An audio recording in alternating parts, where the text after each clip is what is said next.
Hello, c'est Anestel, bienvenue dans cette vidéo du site Plaisir d'apprendre. Aujourd'hui, je réponds à une question de Alia. Donc j'ai ma petite feuille parce que j'ai noté. Je cite ce qu'elle m'a écrit par mail. Je voulais savoir si vous savez comment gérer un enfant hypersensible. Ma fille de 4 ans, avant de rentrer à l'école, ne pleurait pas pour rien.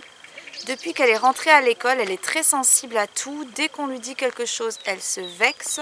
Si vous avez des conseils et astuces, merci à vous.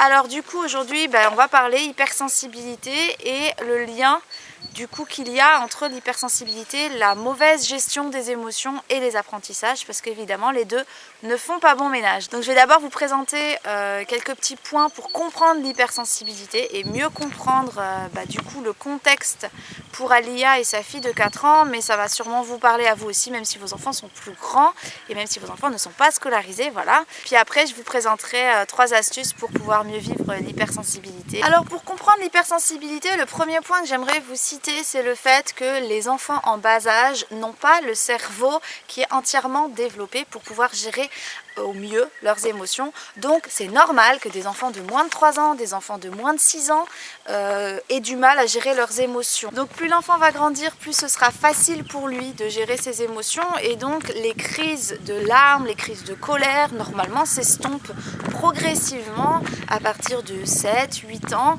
et petit à petit. Donc déjà un enfant qui a 6 ans aura beaucoup plus de facilité qu'un enfant de 3 ans à gérer ses émotions, parce que en grandissant le cerveau mûrit, le cerveau gagne en maturité et du coup l'enfant gagne en gestion des émotions.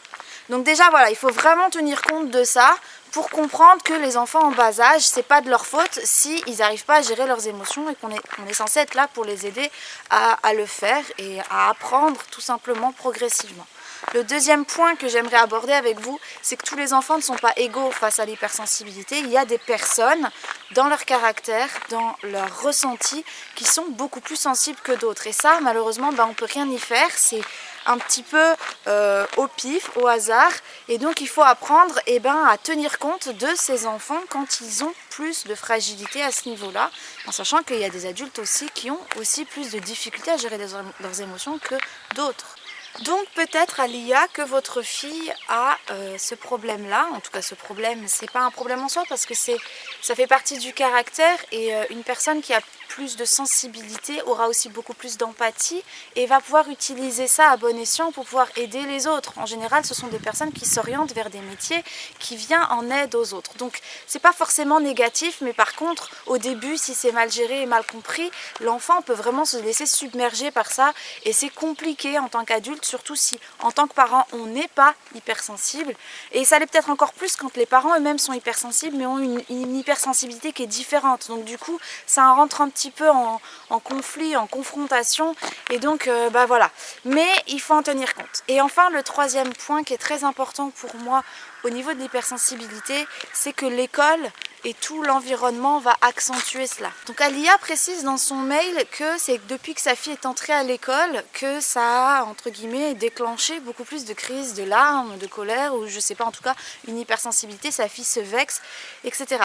Et j'ai envie de dire, c'est normal. Ce qu'il faut comprendre, c'est que l'école, le contexte, l'environnement est hyper stressant pour l'enfant. Autant au niveau des horaires, parce qu'on va lever l'enfant tôt, il va passer toute la journée avec beaucoup d'autres enfants, c'est du bruit, c'est beaucoup de règles à respecter, c'est de la contenance. L'enfant va se contenir pour ne pas rentrer en conflit avec les autres enfants. L'enfant va devoir respecter les règles des adultes, il va y avoir peut-être plus de difficultés à faire la sieste. Enfin voilà, c'est tout un ensemble de choses qui font que l'enfant il se contient. Donc il faut imaginer l'enfant comme une cocotte minute toute la journée. Il est un peu frustré, il est un peu, on va dire titillé, la pression monte, il va pas se lâcher, ou alors de temps en temps ça va péter, mais en général l'enfant se contient beaucoup plus à l'extérieur. Et par contre, arrivé à la maison, c'est là qu'il lâche un petit peu tout, parce que il est dans son environnement sécurisant. Donc en sécurité, il dit je peux lâcher, je peux laisser évacuer. Et donc comme le petit bitonio qui est en haut de la cocotte minute et puis qui sous pression à un moment donné ça fait psh, ça fait beaucoup de bruit et puis toute la vapeur sort, bah, c'est exactement la même chose. L'enfant à un moment donné il va laisser s'évacuer comme ça sa pression et souvent bah, ça tombe le soir quand il revient de l'école auprès de ses parents parce qu'il sait qu'il est aimé, il sait qu'il est dans un environnement sécurisant et tout ce qu'il a accumulé la journée, et ben voilà, il le relâche à ce moment-là. Donc c'est pas facile pour le parent de gérer ça, surtout quand c'est tous les soirs parce que l'enfant va reproduire ce schéma de manière régulière, mais c'est pas facile non plus pour l'enfant parce que toute la journée il se contient au maximum et puis à la maison ben voilà il fait tout péter quoi entre guillemets, donc c'est pas facile. Alors du coup, tenant compte de tout ça, comment est-ce qu'on peut faciliter une meilleure gestion des émotions? Comment est-ce qu'on peut accompagner l'enfant pour pas que ce soit un cercle vicieux, mais qu'au contraire, ça l'aide à rentrer dans quelque chose de vertueux, quelque chose de positif? Et ben la première piste, c'est déjà d'accepter tout ce que je viens de vous expliquer, et du coup d'accepter que l'enfant puisse avoir des réactions qui soient disproportionnées par rapport à l'événement, qui puisse avoir des crises de larmes qui pour nous n'ont aucun sens, mais pour lui ça en a, et donc d'accepter que c'est comme ça, et d'accepter que l'enfant puisse exprimer ces choses-là de cette façon-là, parce qu'il n'a pas d'autre façon de les exprimer. Donc voilà, déjà ce premier point pour moi il est important. C'est pas de rejeter l'enfant pour ses réactions, d'essayer de le changer, mais au contraire d'accepter qu'il soit comme ça et de le lui dire, d'être honnête. C'est-à-dire de lui dire, écoute, là je comprends que tu aies compris que ce soit injuste, là je comprends que ça t'énerve, là je comprends que tu sois triste, ou même parfois de dire, écoute, je comprends pas pourquoi tu pleures. Vraiment là, moi je suis honnête avec Janaï, hein. Des fois je lui dis, écoute, là ce qui vient de se passer, pour moi ça, je comprends pas pourquoi tu pleures, pourquoi tu es en colère. Donc exprime-toi et puis après on va en discuter. Donc voilà, le deuxième point c'est de laisser exprimer. Ça ne veut pas dire de ne pas respecter les autres, bien au contraire. Mais voilà, si l'enfant a besoin de pleurer, qu'il pleure. Si on est là, certains enfants vont avoir besoin d'un câlin pour être rassurés, pour que la crise passe plus vite. D'autres vont avoir besoin d'être seuls, ou vont pas savoir l'exprimer, mais du coup vont nous rejeter et nous ça va nous énerver. Dans ces cas-là, il vaut peut-être mieux les laisser seuls. Parce que du coup, le fait de les laisser seuls, ils évacuent la pression à leur façon. Ils ne se sentent pas jugés, ils ne se sentent pas conditionnés, ils ne se sentent pas regardés bizarrement et donc ils ont envie de s'exprimer comme ils en ont envie, tout seuls dans leur coin. Donc voilà, il faut savoir en fonction de votre enfant. Donc laisser s'exprimer cette émotion, c'est aussi poser un cadre, parce que c'est pas parce qu'on est en colère qu'on va casser des objets, qu'on va taper les gens, etc. Donc l'enfant a le droit d'être en colère, on peut lui dire je comprends que tu sois en colère, maintenant si tu es en colère et que tu as envie de taper, tu peux aller taper dans ton coussin, dans tes peluches. Moi Janaï, c'est ce qu'elle a le droit de faire à la maison. Si elle veut taper quelque chose, qu'elle sent que voilà, elle a besoin de se défouler, je lui dis va taper sur ton matelas, mais je veux pas que tu claques la porte. On peut poser un cadre, mais permettre à l'enfant d'exprimer ses émotions. Et le troisième point qui est super important pour moi, c'est de permettre à l'enfant de ne pas attendre qu'il ait sa soupape là, de la cocotte minute, qui soit sous pression pour que ça pète, mais de permettre à l'enfant d'enlever le couvercle et de le laisser relâcher la pression, de permettre d'avoir ces fenêtres-là de manière régulière pour que l'enfant puisse relâcher sa pression et du coup il va jamais atteindre le moment, ou de plus en plus rarement le moment où il est tellement sous pression qu'il pète un câble. Donc comment ça se passe? Et ben, si votre enfant est scolarisé, quand vous le récupérez à la sortie de l'école, et ben, vous permettez 1 heure de jeu. 1 heure au parc, ou bien 30 minutes au parc, et puis après on lit une histoire, ou alors ça va être un temps de chatouille et de bagarre sous forme de jeu, mais voilà, ça peut être aussi sous forme de sport. L'essentiel c'est que l'enfant puisse évacuer ses tensions, sa nervosité, et aussi refaire le plein d'affectivité, d'affection, remplir son réservoir émotionnel. Donc ça c'est hyper important, et plus on le fera, et plus l'enfant comprendra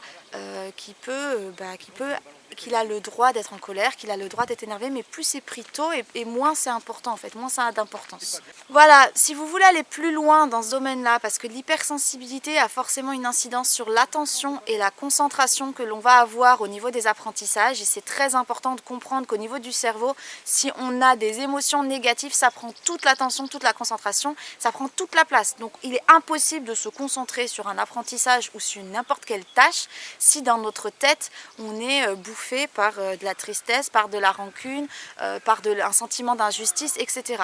Donc l'idée, si vous avez envie d'aller plus loin, c'est que moi j'ai créé un programme qui s'appelle Bien gérer les émotions, l'attention et la concentration au sein de la famille. C'est un programme que j'ai créé il y a déjà quelques mois, mais il est vraiment utile autant pour les familles qui font l'instruction à la maison que pour les familles dont les enfants sont scolarisés. Et donc je vais beaucoup plus en détail pour expliquer d'où vient l'hypersensibilité, je vais beaucoup plus en détail pour expliquer comment ça fonctionne au niveau du cerveau entre la passivité, l'émissivité, etc.